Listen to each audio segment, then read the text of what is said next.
Hello everyone, welcome back to the Career Theory. We are so glad that you came back to check on the episode number 2. Let's enjoy the second episode with Vikram Deol. Difficult for me only. It's Yeah. everybody goes through it and it is Yeah. part of your life and I'll be able to start accepting it. But let me ask you this. From all these learnings which you learned from personal development, which learnings from your personal development were you able to your career, to elevate your career? All of it. It's anybody who says there's work-life balance. I just say, really? You cut your day into 4 even parts, 6, 6, 6, 6, 4, 4. Like there is no such thing as work-life balance. There's what you consider work-life balance, right? There's no such thing as, oh, I'm just gonna improve a little bit over here. It doesn't work like that. Everything you do to make yourself better, if you lose 20 pounds, do you not work faster? Absolutely. Do you not feel better? Absolutely. Yes. Yes. If you are happier, do you not work better? Are you not more collaborative? Absolutely, 100%. And so when you learn that, now there are some people that get really sucked into the world of personal development and they never stop, and it's really like addictive, and it's like their excuse to not do stuff. And I get that, right? But having a year sabbatical to get away from the real world, as we call it, and getting into the development world and taking 6 months to really go deep on yourself and then coming back and applying it. Are there any one principles? There's so much that I've learned over the last few years. I've done so many events and so many conversations. I would say it's just never get into a point where you get into a fixed mindset. And a fixed mindset's where you hear people when they pay for coaching or they reach out to you for coaching and they say, oh, I already know that. Okay. Correct. But knowing is Absolutely. not knowing. You know about it, but until you apply it, you don't know it. And if Yes. you're reaching out to somebody for help, then you're not applying something. There's something missing that you're not putting into your life. Correct. Our job is to help you extract that one thing. If you could take that one sword out and put it in the hand of your client, and a lot of times it's, like I said, there's a lot of traumas that people go through. There's family things. People are scared of fear of rejection, fear of their fear of you rejecting them, their fear of family and friends rejecting them. And this might blow you guys away, your listeners. People are tribal, and we need our tribe to stay alive. Yes. Absolutely. I agree with that. If you grow outside of your tribe, then you have to find a new tribe. Yes. And Yes. if you, from going from one tribe to the next tribe, encounter a lion, Hmm. you don't survive. Yeah. So going outside of your tribe in primal times is very dangerous. Wow. But nothing has changed in the law, in the way of the world. People are still scared to go outside of their tribe. I have a guy who reached out to me, said, hey, I saw you on the project. I read an article about you. Like, holy smokes, you've been through a lot of stuff. How do you overcome it? How do you still have businesses? How did you never give? How do you pick yourself up by the bootstraps and like still go out and start a new business and then go start a coaching career? How have you done this? Like, how are you not beat down? And then when I asked, then he said, but I don't know if you reached out to me. He wanted to talk. Basically, he wants free coaching. But the minute I said, hey, you need to make a commitment, he says, I'm not ready to make it. Okay, that's fine. You're not really my ideal avatar. You have a friend that I've known. Okay, no big deal. And then I asked him a couple of days ago, I said, what are you going to miss out in a year's time if you stay the same? A lot. And you know what he said? He says, don't come at me with these bullshit freaking questions. Stop trying to get into my pocketbook. Yep. Absolutely. All of a sudden, the walls went up. The 2 hours of conversation that he had with me for free, Yeah. crying on the phone. But the minute I ask him a real question to follow up with him, he gets the walls up because he's, oh, you're just trying to come after my money. I'm like, dude, I didn't even know you existed anymore. Like, you reached out to me on Facebook. Like, I didn't even know who you were. Correct. Clearly there was a connection, but people are scared of being rejected. They're scared that they don't put the effort in. They're scared that they're going to waste their money or their time or their energy. and they're Yeah. scared of being committed to themselves. Yep. Because the minute you put it out there, you have to do it. Mm. And he didn't want to do it. He doesn't want to actually make the changes. And that's what I was in New Jersey and I got off the phone and I had a roommate, the guy that I just met. Here's another tip. If you guys go to a live event, Yes. find somebody that you can roommate with at the event, because you guys will have deep immersion conversations afterwards. Yeah, totally. Right. I've experienced that in the previous Yeah. previous event, and I think that's definitely something to be accounted for.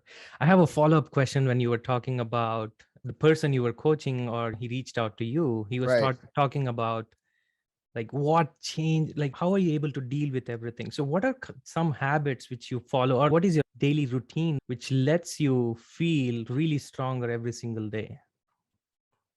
So one is I look at other people who are older than me that do more than me. Awesome. Wow. So the wealthiest man I know, 5, 6, 7, maybe $10 billion, Yeah. like real wealth. One, he believes in me, and it brings tears to my eyes when we talk because he really believes. Two, trying to model him is almost impossible because he can sleep at 10 o'clock at night and wake up every day between 2 and 4 No Wow. way. Really? every day. And That he'll go to the gym, and he doesn't go to the gym like he has a home gym, trainer comes, but he'll go to the gym and he'll do 45 minutes of cardio before the trainer comes. Wow. it is humanly reaching the maximum potential, I would believe. What I believe is that you condition yourself over time, right? So you condition, and then you do something that you really love. And he's at the point now where the work he does is only the stuff he loves doing, but you model people that you want to be like. So I know that most millionaires wake up between 4 and 5 o'clock in the morning. Yep. So I know that there's a very simple path that if I follow, waking up early, that's one step. Awesome. Okay. What's the next step? Okay. They work out. They're healthy. They take care of themselves. Okay. For those of you guys who aren't listening, there's 2 very beautiful bikes that hang on my wall, and I get very depressed when I don't ride them. Yeah. Like, I will make sure I'm going out of town for the Super Bowl. I will make sure tomorrow I go for at least a 20-mile bike ride. Perfect. Wow. Right. Yesterday, the building I live in has a Peloton. I never really rode the Peloton, but I said, you know what? It's hard to get the bikes out and on the street traffic. I rode 30 minutes on the Peloton. Man, I was sweating like I haven't sweated in a long time. And I went to the gym, 6 days of workout. My buddy just built a new house where I'm visiting. He's got a new home gym. I have some stuff. I will bring a gym to the gym with my bands and my bars and all the different things, because I know that if I am physically strong, mentally strong, outside of my balcony, I have an ice bath. Yes, I've seen it multiple times on Instagram. So you put yourselves in compromising difficult positions, because then it makes other things feel easier. Now it's still hard, right? Like some things are still hard, but you model other people who are successful. That's like that's what personal growth is. That's why you go to seminars, because you say, oh man, dude, Tony Robbins literally does this, that. Like, the dude moves 16, 18 hours a day, 5 days, 6 days, 7 days in a row, depending on the conference. And I can't sit in a chair for more than 30 minutes without groaning and complaining. Like, come on, guys. Correct. So there's a thing where it's called manufactured adversity. And if you guys are not driving, I'd write this term down: manufacture adversity in your daily lives. What does that mean? It means every day you do something difficult. Absolutely. You go to the gym and you don't just work out. Most people go to the gym, they're still as fat as they were last month. Yeah, I said you're fat. Get over it. Get some tough skin. I don't care about hurting people's feelings because I do it with love. If You care. Go to the gym. Get rid of your ego. This world that we live in that says that it's okay to be fat. No, you're unhealthy. It's dangerous. Yeah. Absolutely. Physically dangerous for you to be unhealthy like that. Let's get stronger. Yes. Let's get better. I really got inspired from you when you said do something difficult every day, and I started day. doing something difficult every day. High five, baby. Yeah, Me too. it does not have to be really like sky jump, but I'm doing something difficult. Like someday I'll just wake up at 3 o'clock, like go to gym in my home gym at 3 o'clock and then go back and sleep. But I'm just trying to push through the boundaries. Every time I'm pushing the boundaries, it's I can do this. It's no more. We all got in the cryotherapy chamber. Oh yeah, Yeah. love it. Right, I was and about for to say that. Yeah. Yeah, and for some of you guys, I don't know you guys personally, but for some of them, getting into that cryotherapy chamber it was like one of the scariest moments for them. I had a date over. I told her to get into my ice tub. Mm. She got in for 1 second and she jumped out before she didn't even let her body rest. Yeah. And I said, and I tried to explain to her afterwards what is going on in your mind. I said, this is how you react to stressful situations. You freak out, you flip out, you jump out. Correct. I said, this is how you respond to me when something doesn't go the way you want it perfectly in our dating. Oh my God. Very dangerous ice, very thin ice to walk on if you guys go down that road. Yeah. Oh, yeah. But No, that is how you respond. Absolutely. That's one thing I think for me, cold showers, freezing cold showers since last couple of years, I've never missed one. So that puts me in that extreme difficult situation, but I know the whole day is going to be powerful just because I conquered it in the first thing in the morning. So yeah, absolutely. I feel it. And there's science behind doing tough things.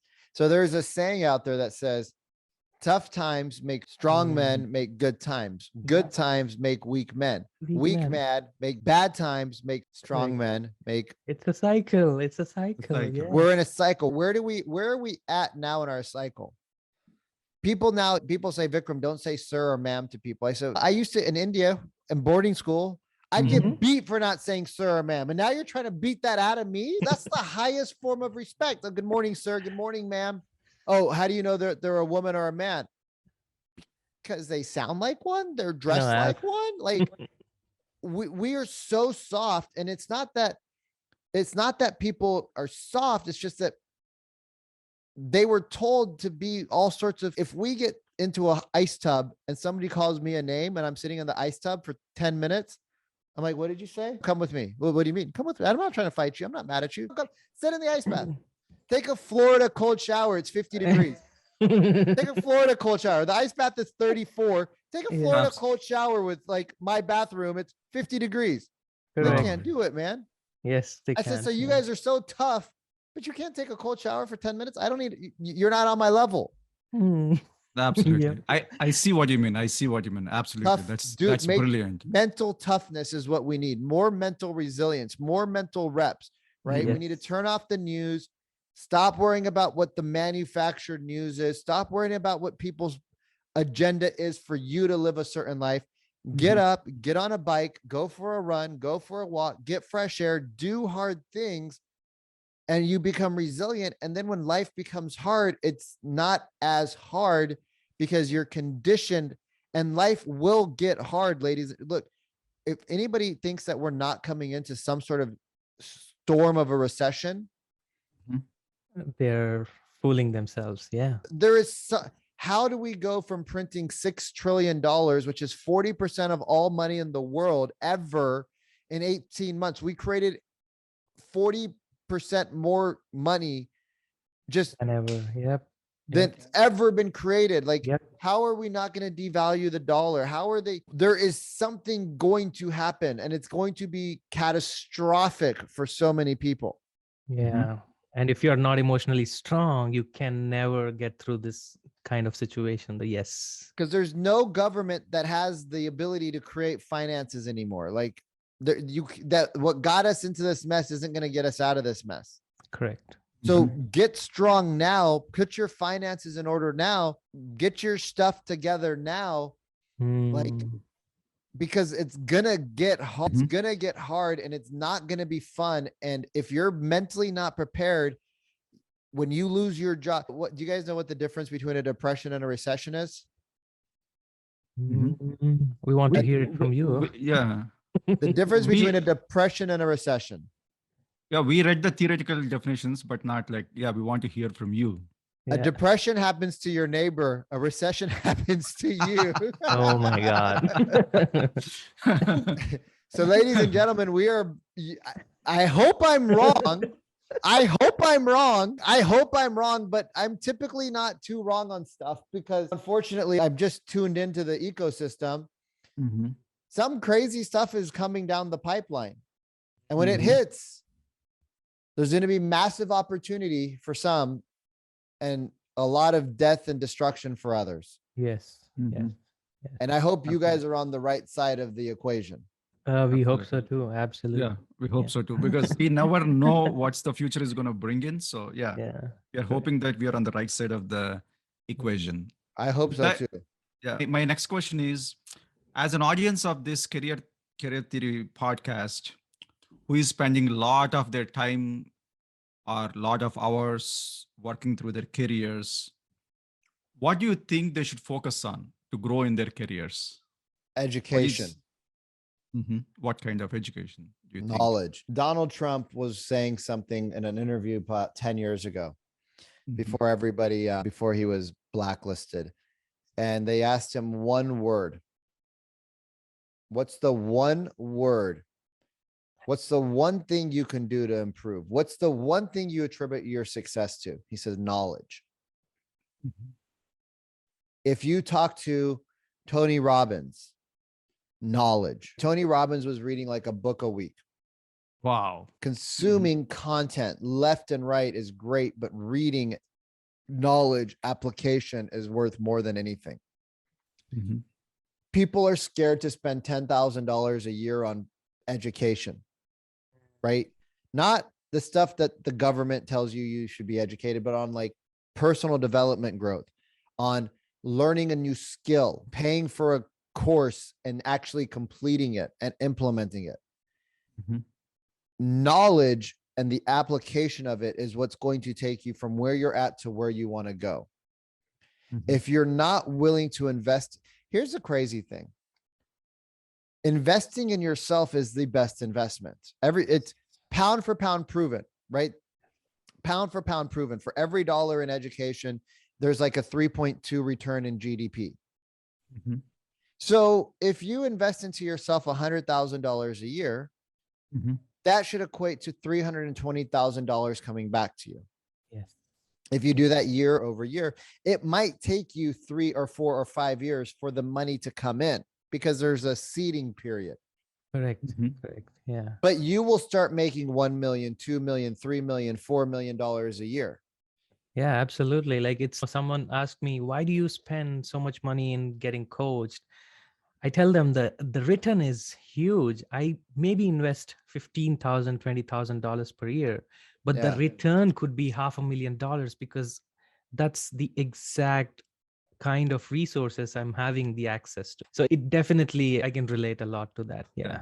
So like to add to Bharat, what he just said, I can go to school or a college and learn about a specific subject, but I can learn from someone like you unless I go to an event, an in-person event, because the kind of information that you give or the kind of things like do one thing hard every day is like, is something that we never ever learn from school or from any of the our teachers in India used to beat us. So when I went to boarding school, that was the hard thing, was not getting beat. But no, live events and coaching, like I have coaching programs as well. So there are ways that people can access me outside of a live event, but knowledge is what makes you consuming a book. Like it's, my coach sent me this book. It's called The Perfect Week Formula by Craig Ballantyne. And it's like, how do you create your perfect day? Yes. If you have enough perfect days, you have then a perfect week. If you have enough perfect weeks, you have a perfect month. Enough perfect months, a perfect quarter. Are you going to slip and fall? For sure. But you're going to have more close days that you're doing the things you want. Like people wake up in the morning, they spend 4 hours doing their meditation, their stretching, their yoga, their this, that. And there's probably a season for people to do that. Correct. But when do you work on your business, people?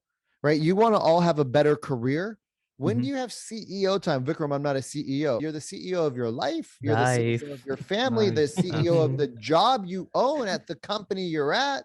Yeah. And so when do you work on that? Well, you work on that before you go to work. Your CEO time is done before you get to the office. So my rich dad is what I call him, the multi-billionaire. Nice. He gets into his office typically around 6 to 6:30 in the morning. His first staff member gets into the office between 7 to 7:45, 8 o'clock. On a late day, because he's doing stuff at home or there's guests in town, he gets in around 7:30. He's typically the first one in and the last one out. He's worth multiple billions of dollars. Oh my God. Oh God. Do the math. Yeah. It's not easy to do it. It's not easy not to do it. It's your choice. Correct. If you want to work on your career, you got to put in the effort. He used to go to Tony Robbins events. He gives every person he knows a copy of Think and Grow Rich. He used to read Think and Grow Rich every day. He still has his journals. When I moved just recently, I had 6, 7, 8 boxes of books and journals. My mom says, "Why don't you throw this away?" And I threw some away and I lost them, and I'm really sad about it. I don't know where some of my journals and things have gone over the years, but I'm really sad. I've moved like 40 times in my life. He still has his journals from his Tony Robbins days. Wow. He can pull them out and he can thumb through them. Yes. And he gives everybody a copy of Think and Grow Rich. The people that read it, he says, you can sit in my office and mentor with me. The people that don't, he says, don't come back. Let me ask you this. This is like a little bit a controversial question. Oh, I love it. I love controversial. Yeah. Why should someone focus on reading when everything is fingertips away with the help of technology? Everything is fingertips away. Why should someone spend time reading books versus consuming content through other mediums? Why should people? Hello everyone, welcome back to the Career Theory. This is not the end of the episode. Vikram has added a lot of value with his experience to this episode. In the best interest of time for our audience, we wanted to break this episode into multiple episodes. See you in the next episode. Thank you.